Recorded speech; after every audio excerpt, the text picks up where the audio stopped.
Hey, Asaad Woods. Yes, sir. I was very impressed. This is a tough format to play basketball, especially for you're 6'4", 6'5", Yes, sir. 6'4". and you're a guard. Yes. And yet you're playing with a lot of undersized guards here, right? Yes. So your role, what I noticed was you had like this dual responsibility out there. You were trying to showcase your guard skills. You were getting in passing lanes, but you also had some interior responsibilities defensively. Yeah.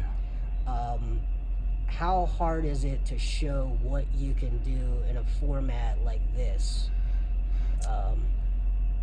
And what's your approach to doing it like that? Being that I've been through this grind for a couple years now, I try to just mentally prepare myself for whatever's thrown my way. You never know in these kind of camps.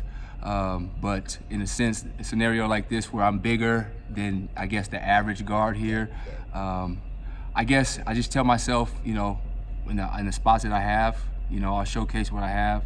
But at the same time, trying to maintain that team type of chemistry to where, like you said, covering the interior responsibilities. And the guys here, luckily, I've asserted myself, so the guys understand that, it's not a selfish thing.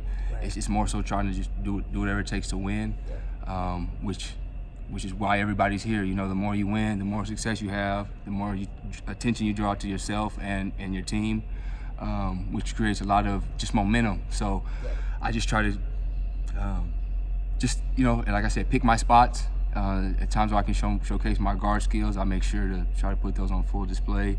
And at other times where I may not be able to do that, I'm doing other ways, whether it's my leadership, talking, trying to be another extension of the coach, things like that. So. Yeah. I'll tell you what guard skill jumped out to me that you probably wouldn't think of is when you got a rebound or when you chased down a loose ball, you immediately knew where your guys were going to be, and you got the ball out and up the floor. It wasn't always you bringing the ball up, but you immediately knew where to go with the ball. So there was late in the game, you saved one out of bounds. I mean, you were dead sprint to the bench, and you knew where your guy was going to be on the baseline.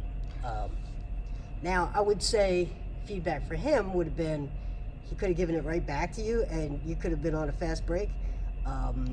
He wanted to show that he could beat a man, but that sort of quick decision making, that's what a guard's about, right? Yes, sir, absolutely. I've been fortunate enough to have family members of mine that played before me, so not only do I have that knowledge of the game, I have a feel for the game, so and things like that. I know what I like to see when I'm a spectator. I know I like to see ball movement. The ball moves quicker, so that's what I try to implement into my game. Right. And hopefully, you gotta have faith in these kind of things that the ball may come back to you sometimes. So I just have a little faith in there, and just let the hustle and hard work try to work itself out. So you spent a year in the G League. That is maybe not. I spent a lot of time talking to my G League guys, and it is a grind, but maybe not to the level of this grind. So what was your experience like that year? The year I did with the Northern Arizona Suns in Prescott was unbelievable. I learned a lot, a tremendous amount of growth, not only from the basketball side, but just being a professional, being a businessman. I was fortunate enough to have a first-year head coach who understood me in my rookie year, so we had that similarity. But like I said, it's a grind. It's not the NBA. It's not necessarily this either. So the long rides and early mornings and late nights, it can wear on you. But to me personally, I love the game. I'm in love with the process. The results. They'll work themselves out. But just the Are you only saying that because I'm from Philadelphia? Right. The process. That was good. I like how you worked that in. Yeah. But no, it's definitely a grind. Every day's not sunflowers and rainbows, but that's what you work for. That's the nature of the beast when you sign up. Yeah. I've been in this game for a long time, so for me, I love it. It's a bittersweet thing, and at the same time, I know I've seen the results. I've seen the fruits of the labor, so It's a grind, but at the same time, it's fun for me, So what? This is a question I usually ask big men, right? Because some guys they play basketball just because they're tall. Right. But I'm going to ask you, because you said it a couple of times. What do you love about the game of basketball? What is it about basketball versus I don't know if you played football in high school. Football, soccer. Okay. Were you let's see, you're 6'4", so were you like a tight end, wide receiver? Okay. Yeah, wide receiver. I played soccer. Only thing I wish I would have played was baseball. I have a lot of family in MLB. I wish I would have pursued that. Cecil Fielder. Cecil Fielder? Yes, sir. Oh my gosh. Nate Colbert, Paul Blair, a couple old Hall of Famers. You are not built at all like Cecil Fielder. Not even a little bit. Distant cousin. You guys do not eat at the same barbecues. No, he's a little stronger than me. But yeah, when it comes to basketball, I played a lot of sports, but basketball it flowed with me. I don't know. It's maybe came the easiest. Maybe I don't know. Playing in area, I'm from Phoenix originally, so that heat, me and football didn't necessarily mesh too long, but just the camaraderie. I like the basketball habits that we have as far as just how we conduct ourselves. I love the kind of attention to where you're not all the way out there, but at the same time you can still remain a little incognito. So I love that part, and obviously playing. That's just my release from from the rest of the world when when something's going on. And I hear those shoes squeaking. I walk in the gym, I hear that popcorn. I smell that popcorn. And right. I hear the refs blowing the whistle. Man, I get goosebumps when I think about it, when I hear it. So nice. it's a feeling that I don't get from any other sport. It gives me a feeling. I get a high that I can't really get from anything else. So it's also a sport that can be as simple or complex as you want to make it. Like, it can be not many sports you can just go in a gym alone with a basketball or with a ball and just play. But you can't do that with baseball. You can't do that with football. Right. I mean, you can do it with a football, but you look ridiculous after you've thrown it up in the air and caught it. Right. Like I said, the easiest sport. Yeah.